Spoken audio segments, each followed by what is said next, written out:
Welcome to bird media. నేను మీ Pawan Krishnamurthy. Social మీడియాలో content సృష్టించి ఆదాయాన్ని పొందే వాళ్ళతోటి న్యాయబద్ధంగా పంచుకోవాల్సిన అవసరాన్ని కేంద్ర ప్రభుత్వం మరోసారి స్పష్టం చేసింది. కేంద్ర సమాచార ప్రసార మంత్రిత్వ శాఖ మంత్రి అశ్విని వైష్ణవ్ మాట్లాడుతూ జర్నలిస్టులు, సాంప్రదాయ మీడియా సంస్థలు, ఇన్ఫ్లుయెన్సర్లు, విద్యావేత్తలు, పరిశోధకులు ఎవరైనా సరే కంటెంట్ని సృష్టిస్తే వారికి ఆదాయంలో సరైనటువంటి వాటా దక్కాల్సిందే అని చెప్పారు.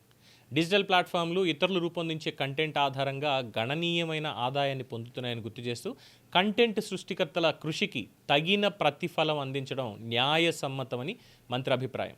మారుమూల ప్రాంతాల్లో పనిచేసేటువంటి క్రియేటర్ల నుంచి పరిశోధనలని పంచుకునే ప్రొఫెసర్ల వరకు ప్రతి ఒక్కరికి కూడా ఆదాయ పంపిణీలో న్యాయం జరగాలని ఆయన ఉద్దేశం.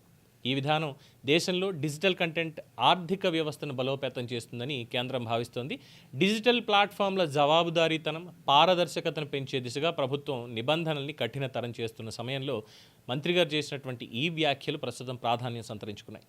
ఇదే నేపథ్యంలో ministry of electronics and information technology గత ఏడాది ఐటీ రూల్స్ 2021కి కీలక సవరణల్ని ప్రతిపాదించింది.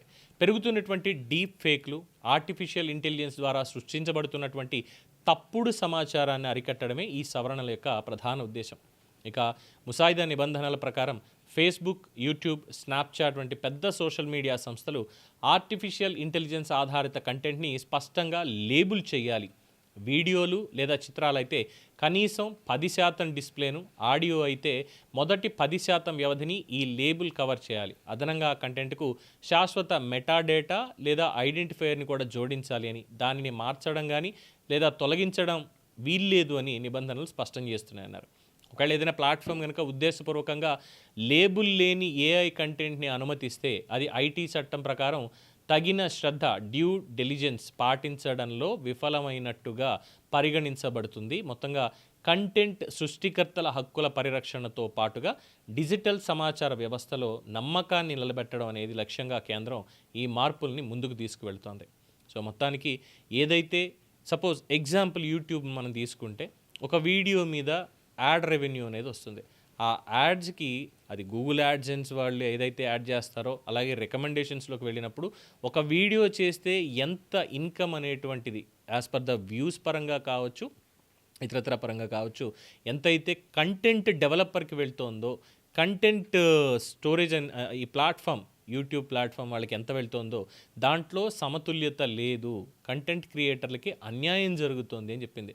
సో ఈ సోషల్ మీడియాలో పోస్ట్ చేసేటువంటి వాళ్ళు కంటెంట్ క్రియేటర్స్కి న్యాయం చేయాలి అనేటువంటి ఉద్దేశంతో మంత్రి గారు ఈ వ్యాఖ్యలు చేశారు. దానికి తగ్గట్టుగానే నిర్ణయాలు కూడా ముందు ముందు ఉండబోతున్నాయనేది తెలుస్తున్నటువంటి అంశం. చూద్దాం ఎటువంటి మంచి వార్త చెప్తారు అనేటువంటిది. అట్ ద సేమ్ టైం తప్పుడు వార్తలు, తప్పుడు కంటెంట్, అది కూడా కేవలం ఆర్టిఫిషియల్ ఇంటెలిజెన్స్తో తీసుకువెళ్ళేటువంటి కంటెంట్ మాత్రమే ఉంటే దాని మీద మళ్ళీ సపరేట్ చర్యలు ఉంటాయనేది కూడా వాళ్ళు చెప్తున్నటువంటి అంశం. దీని మీద మీ అభిప్రాయం తెలియచేయండి. చూస్తూనే ఉండండి ది బర్డ్ మీడియా.